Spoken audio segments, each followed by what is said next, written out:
3 of the readings from David Smith's Smiling Whiteness.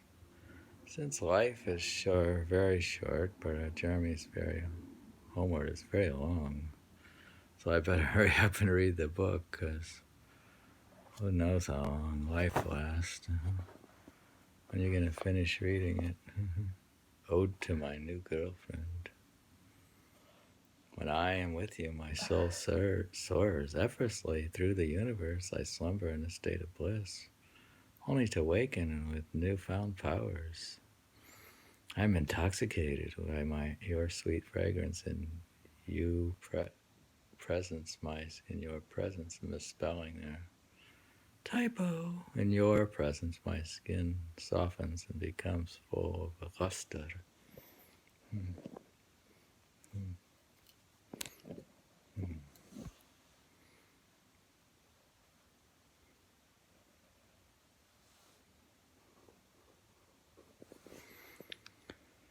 My mind becomes crystal clear, and like a quiet pond, the joy you bring me is endless and unalloyed. Don't even know what that means. Even when the gods abandon me, you do not. You are my faithful companion. When I lie beside you, I remember the past. I embrace the future with courage. Melancholy are the days when you are gone. Your passion is endless and all-consuming. It is only I who hesitates and turns away from you. I have come to love you. It is you who will take me on my long journey homeward. June 1989. What? Unalloyed. Bring.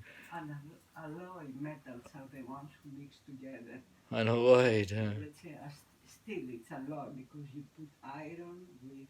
It's unalloyed. Other metals to make it strong. It's unmixed. I didn't always look up the words I write. Actually, the ode to the new girlfriend is that there is no girlfriend, and in a way, it's cosmic now. It's a play that I've given up girls altogether. It's a new girlfriend's an abstract girlfriend.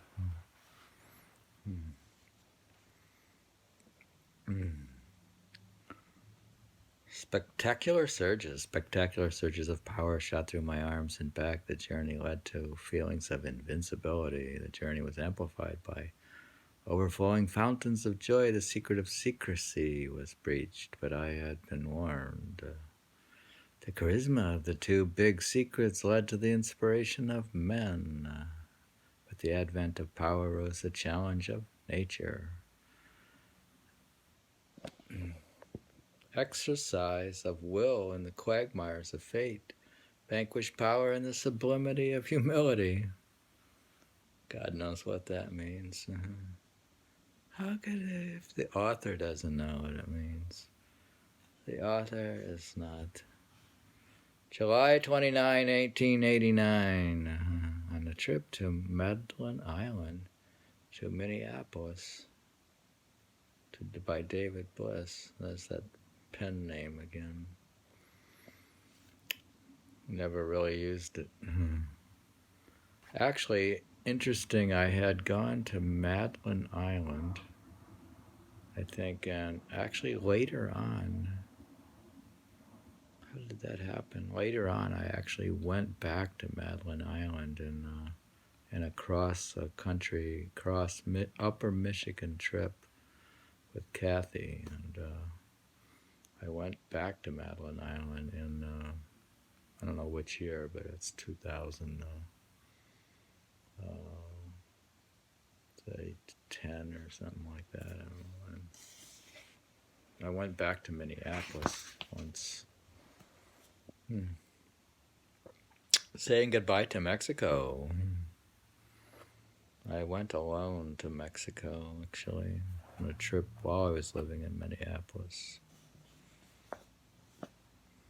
That's where I learned how to juggle.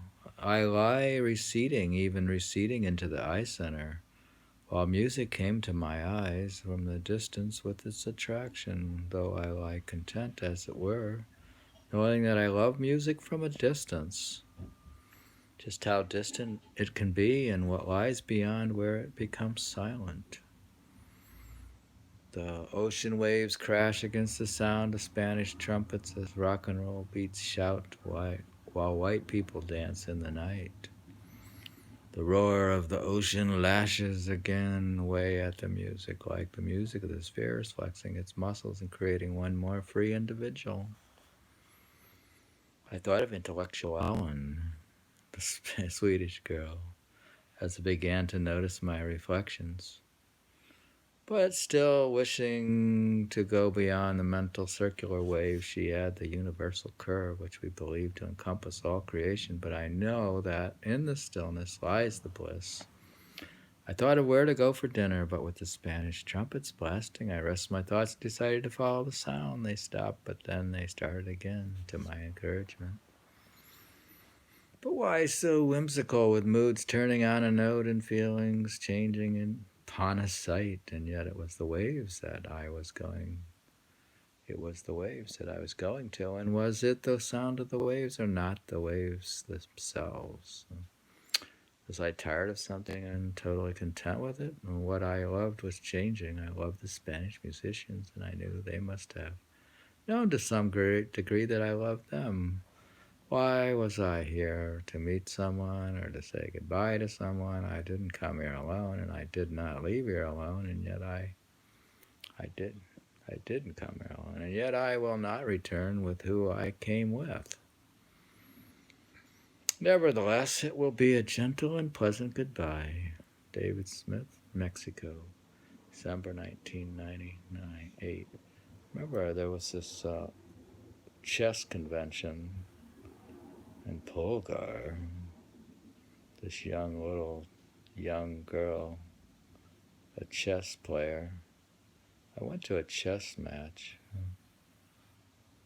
So wherever the chess match was, that's where I was. I saw Polgar. I think I got a signature from her. But I don't know where I got the autograph. And I learned, I believe, juggling there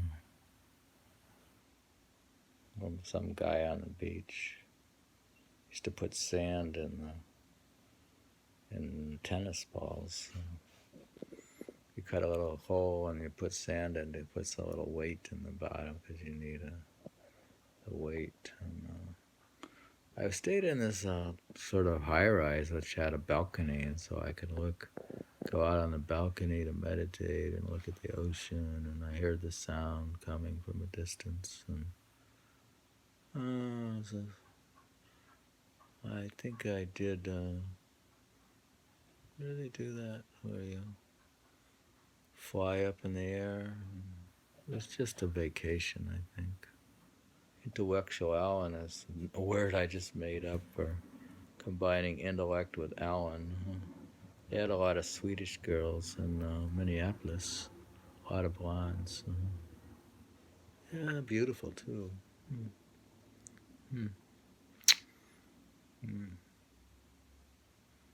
Well, I like Spanish music. I've been playing Spanish music. The most hits I get on YouTube is from Spanish music, mostly tango or something.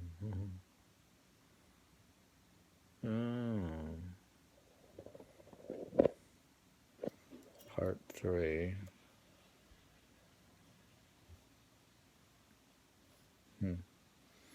We're reading from Smiling Whiteness and trying to get it read because life is short.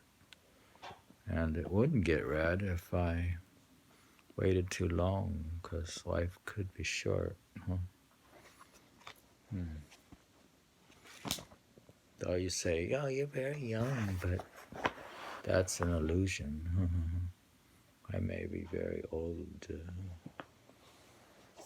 The reason why it's white is because Basho says it's faintly white. A duck's call can be faintly white. And why is life short? Because he says so. right here. That's what it says. If it says it, that's what it says. It's what it is. I set out at the dawn of time, and now I approach its sunset. This life is short. My journey of love has been long.